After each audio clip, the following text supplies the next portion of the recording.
Rose is one of your favorite notes. You might want to stick around for this video. We're going to do a rose tray, meaning a tray specifically dedicated to rose for the autumn. I'm super excited for autumn. We're a couple of days officially from autumn equinox, and this is the time of the year that I come alive. So if you are interested in rose, just stick with me for a few minutes. I'm gonna just go over my rose tray. I'm outside right now, so I don't trust myself with the tray, so I'm just gonna pull them out of a box here. It's not too many. We're just gonna chit chat about these perfumes I'm excited to wear. But before we do that, hi Habibi, welcome back to the channel. Thank you so much for being here. I always appreciate you, and please excuse my disheveledness. Okay, so for my rose perfume tray, we're just gonna get right into it. This one I had in my early spring tray when it was still kind of cool. I was wearing this. It's from Kosmala. It's called Song in the Wind, the Perfume. He had like a cult following for the number 4 one, La Après Amour. A beautiful ambergris, similar to Baccarat. But this one, to me, I enjoy this more for myself. It's ambergris, it's rose, there's oud and saffron. There's a few more notes as well. There's like fruity notes, I think raspberry. But to me, this is intoxicating. It's similar to Xerjoff, More Than Words, but for me, this kind of stood out more because of the strong ambergris note in the beginning, which makes it intoxicating for me. And this is beastly, like it's very beast mode. If you're familiar with any of Thomas Kosmala perfumes, you really don't want to go more than 4 to 5, and it lasts 4 hours. So if you like ambergris, and you like what I call my holy trio, rose, saffron, and oud, this has that. And then you add in some ambergris, and there's also musk. Just absolutely intoxicating. It smells like sweet bahur to me. So first one we have here is Song in the Wind. So I'm pulling this out again. Let's see, the next one, I've been following my community post. This should be no surprise. This is Andy Tower. It's PHI Une Rose de Kandahar. Now this one is a beautiful rose chiffre. I think I might be mispronouncing that. On Fragrantica, yeah, I use Fragrantica, okay? I'll tell you why I use Fragrantica. Let me tell you something. I understand there's a lot of issues with it, and I take it with a grain of salt, but I like the visuals of it, because I think Perfumo is the other one, and base notes are not as visually appealing. When I use that website, I like the way they have the little visual snippets of the rose. Anyway, so it just appeals to the visual side of me. Anywhoosies, so this isn't actually listed as a rose chiffre, but that's kind of how I categorize it in my head. Again, another ambergris. Oh, God, stunning. And there's this beautiful blend of, and from what I understand, a very rare blend of rose in here. And there's patchouli. And I think there might be a little oak moss in here. I don't know about the oak moss, but it's earthy, but it's sweet. And the Turkish Delight, there's none listed, but I get a Turkish Delight note in the beginning, so it is sweet. But it's not cloying, but it definitely is sweet. But that earthy notes, it balances it out. This is definitely unisex perfume. So for men that enjoy rose perfumes, I would recommend that you try this out. It is still sold on Lucky Scent, and they have samples. I would recommend to sample it if this sounds intriguing to you. But that unique rose blend on the opening is just intoxicating, and it brings in a lot of good memories, that specific rose blend. So again, this is Une Rose de Kandahar. So I don't have my glasses on, but just look at that bottle. Jeez Louise, look at that. Beautiful. The only thing that annoys me, I don't know if it's just this bottle, but like you gotta squeeze it down to close it, and I'm worried about dropping it, you know. Rest in peace, Ganymede. So hopefully nothing happens there. All right, the next one up, I'm just grabbing and going. This one is Jardins de Misfah. And I think I have one of the earlier bottles, because from what I can see online, no one else says this. I don't know if you can see, it says Une Nuit Nomade. And the few times I've talked about this earlier in my channel, I kept saying Une Nuit Nomade when it's Une Nuit Nomade. But it says it right here on the bottle. So the only thing I can speculate is this is one of the earlier iterations of their bottles, because I keep saying, oh man, it's Nomad. So this Une Nuit Nomade, the company. Ooh, so I'm excited to wear this. Again, another sweet rose. There is almond in here, if I'm not mistaken. So it's a nutty rose. It has a honey-like feel to it without being cloying, because I can't handle really dense perfumes. So manage that balance to have the almond has nuttiness, and it has a sweet honeyness without that density. And I keep using this as a reference point. And again, it's a nice perfume, but it's Elisab Girl of Now, or even the flanker Girl of Now Shine. It's nice, but it's too dense for me for whatever reason. So this has nothing like these two, but it's nutty and it's honey-like. So I'll be enjoying that. So Une Nuit Nomade, Jardins de Misfah. Again, a nutty, rosy, syrupy, without being dense rose. The next one up is by Guerlain. This is Black Perfecto. God, these damn names are so long. Black Perfecto La Petite Robe Noire Florale. Okay, so I have the original Black Perfecto, but this is the Florale version, which it has more rose in this one. Oh, and there's no cherry note listed in this specific one. This is rose, cherry, leather. Ooh, I think there's a little licorice in here. Do you think there's a little licorice? I think there might be. And I think there might be a little saffron in here. So anyway, so a really nice cherry, even though there's no cherry note listed, rose leather for, I'm pretty sure there's leather in here. I'm scared to spray it because I'm outside, and this is kind of sweet. So anyway, super excited to be wearing this one for the autumn. This one up, I had no problem wearing this in the summer. Granted, I only wore 2 to 3 sprays, but now I can be a little bit more healthy with it. It is Atlier Cologne Rose Anonyme Extrait.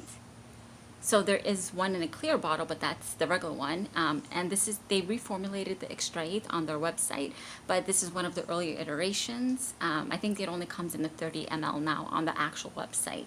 So I'm excited to have this. This is, again, all of these are unisex, by the way. Yeah, oh man, this is a beautiful aromatic rose.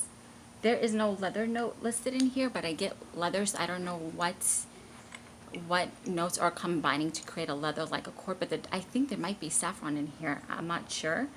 Gosh, there is a lot of green in here to kind of open it up.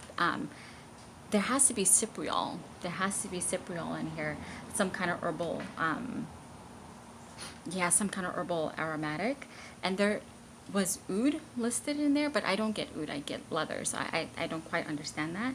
There's something spicy in here as well, so it's green, it's spicy, the rose is fresh. It's a beautiful fresh rose. It is unisex to me, but if I had to, for anybody that's curious, maybe it might lean a little masculine, only because it's very aromatic on the beginning, but that rose comes in beautifully. It's like the rose, and you have the green elements like the cypriol, the little bit of spiciness, you got the woodiness, and I think this is going to do wonders, absolute wonders, come this autumn. So excited. So, and I even like the leather cap, it's really nice here. Okay, so again, Atlier Cologne Rose Anonyme Extrait. All right, the next one. This one is Mizensir Ideal Oud. This is one of my favorites from Mizensir. Oh gosh. This is one of the best ouds that I've come across. This one, oud, rose, like a fresh rose, slightly dewy, but there's also ylang-ylang in here, and there are green elements as well. I think it's not cypriol. It's not cypriol. Maybe it might be cypriol. And there's a little bit of musk, and there's definitely saffron in here. And this wouldn't seem like a compliment getter, but majority of these are for me. I tend to get compliments in oud. I don't know. I know that's not the typical case with most people, but here it is so perfectly well balanced. And I feel like even if you think you may not like oud, I would highly recommend that you try this out. They have samples on the website, because it has that oud element without being skinky or barnyardy. And it's just done really well, because I feel like the oud and the floral from the rose and the ylang-ylang, and there's some kind of creaminess. I can only speculate, maybe it's coming from that, just balances each other beautifully, and it's a very clean, pleasant oud. This would literally be safe. It gives you an exotic edge for the everyday. I hope that makes sense. Like to me, this is safe for the workplace, work events in the evening, and this can easily transition from morning to evening. You know what I mean? And the thing with Mizensir, yes, it is expensive, but let me tell you something. One, this is quality, but two, majority of the perfumes, I don't know if I've mentioned this before, but you actually don't need that much. It's deceptive in the sense that you think you might need more than 5 sprays. You don't. Like tonic water that was just recently released, do not spray more than 4 to 5. It will blow you away. Like it's one of those you don't realize how strong it is. And so for this as well, this like sticks to your clothes and your skin. Longer obviously on the clothes, but you get a easy 7 to 8 hours on the skin and longer on clothes.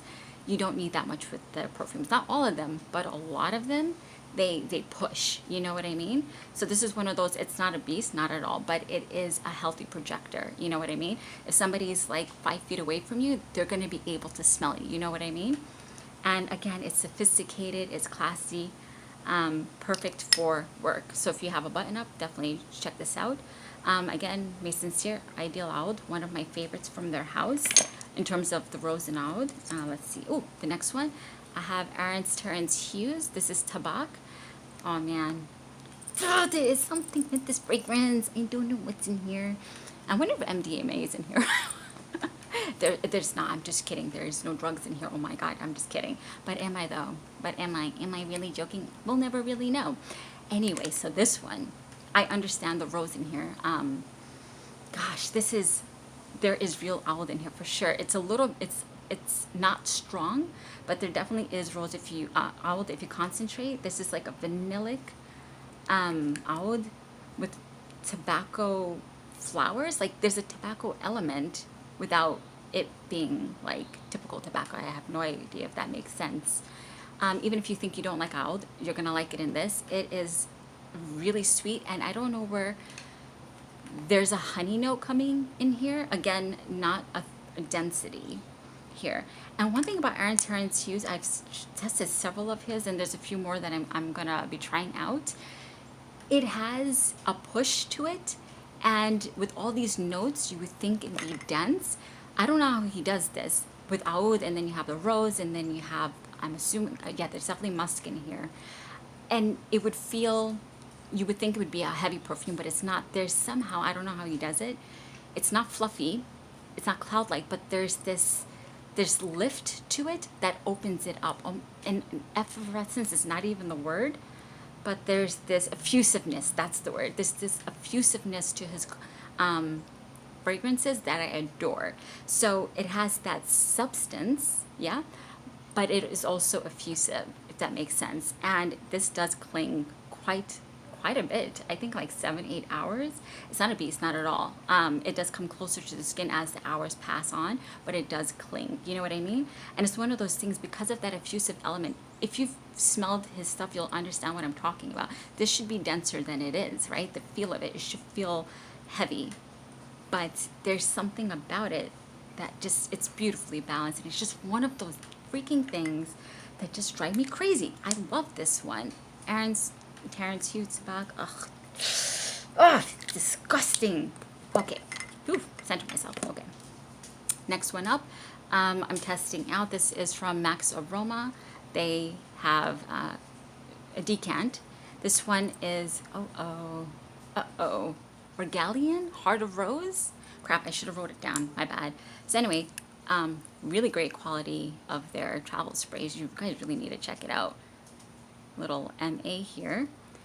So Heart of Regalien. Ooh, been really enjoying testing this one. This is, ooh, good gracious. This is like a fresh but not soapy rose, fruity, and there's a white chocolate note in here. Ooh, this is really good. Yeah, oh man. I'm scared this is gonna fall out of my lap, don't mind me. Yes, very professional here. We're very professional. Oh man. I think I'm gonna risk it. I'm gonna risk spraying this on my hand here. If I get bit by a mosquito, it is what it is. Hold on, hold on. Holy crap. Oh my God. Shh, this is good. There's, yeah, is there watermelon in here? Oh man, there's something airy about it, fresh about it, not soapy. Fruity, you get that rose, you get a pink rose. I think it might be Turkish rose. I feel like I'm acting like I know the difference between Bulgarian and Turkish and Taif, but I think I do. Yes, and that white chocolate note gives it a little bit of creaminess. Oh man, this is definitely really gorgeous. And these are for the days I want something a little bit more uplifting, a little bit more sweet. So this is definitely sweet, but not cloying. You know what I mean? Because it's balanced out by that fresh note. I don't know what's giving it that fresh note. So this is for the days I'm craving something rosy, but a little bit sweeter and a little bit more fresher. Oh, wait a minute. I think I'm done. Oh my goodness, I think I'm done. Look at that. That was quick. I told you it was going to be a quick video. Yes, very organized here. Okay, so let me just quickly run over what we went over, and I'll put the names down below in the description box. Again, it's Thomas Kosmala, Song in the Wind, and an ambergris Audi rose. Mizensir Ideal Oud. You can sample this on the website. Let's see, Une Rose de Kandahar by Andy Tower. You can get this on Lucky Scent. Jardins Misfah, Une Nuit Nomade. You can get this directly on the website. They ship to the US. This is Atlier Cologne Rose Anonyme Extrait. It's sold on the website, but you can also get this on Joma Shop the last time I checked. Guerlain, a bloody long name, Black Perfecto, La Petite Robe Noire Florale, whatever, that's a long name. What I just said, Regalien, Heart of Rose. Am I forgetting something here? No, I think we're good. Oh, and Terrence House, ATH, Tabac, one of my favorites. Alrighty, before I jibber jabber and keep moving on, thank you so much for being here. If you have any rose perfumes that you're excited to wear this autumn, let me know down below. If you're a fan of rose, let me know as well. If you're following this channel, chances are you might be a huge rose fan. Anyways, thank you so much for being here. Just a gentle reminder, the sweetest fragrance we will ever wear are not these perfumes, but our behavior. And another gentle reminder, please find somebody to thank today, even if it's for something small. And more importantly, take a moment to thank God, because if you're here watching this video, that means we made it into yet another day. And even with our trials and tribulations, God is great. Thank you, my friend. Bye.